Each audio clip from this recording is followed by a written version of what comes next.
So Michael, one of the things that you talk about in your book, which is very important from a marketing point of view as well, is the power of stories when you're answering questions. Tell me a bit more about how that works. Well, people like stories. You know, kids like fairy tales when they're young, and all throughout our life, really, we do like the idea of hearing stories.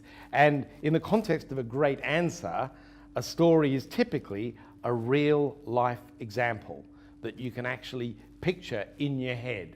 And often you want to end your great answers on little stories so that you're not just saying this is the case, you're actually showing rather than telling.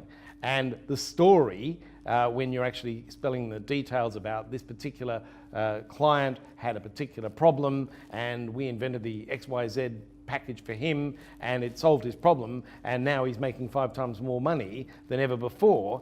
When you're actually spelling it out and putting in more details than I have there, it sticks in the brain and people remember it and they're more likely to tell other people as well, which in the marketing context is what you want. Absolutely. So if you're a business owner and you're going to be interviewed, how does one, if they're not used to this kind of thing, how does one go about identifying what those good stories might be?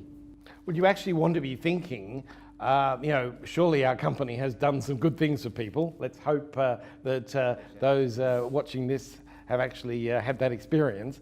And you want to be picking out those treasures. You know, I actually say you want to be building up a treasure chest of great examples. So you want to be particularly making sure you're often throwing out the older ones and bringing in the newer ones.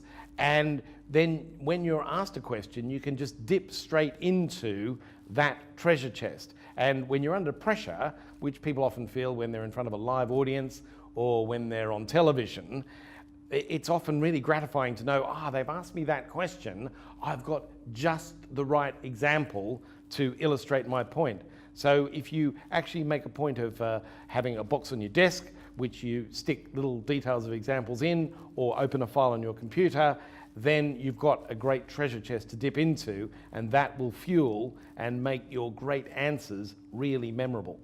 And is there any technique, let's say you've got your stories, you know, your business owner's got their nuggets of information and their good sort of case studies and experiences. Is there any good techniques to telling a story well? You've got the bones of information, but how do you put that together to make it really work?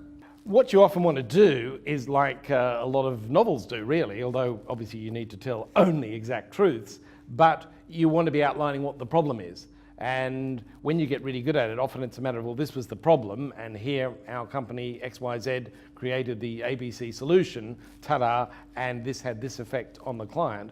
And that's good, but often, just like a real life story where things go wrong, you actually don't want to make it sound too easy or too good. And often, if you actually look at those cases where you have done something really good for your clients or sold something that proved to be really useful to a customer, often the journey wasn't perfectly smooth. And within that story, it is good to give, perhaps 1 or 2 highs and lows along the way so that you are, like a really good fairy tale, taking them down and building them up before you reach the live happily ever after part.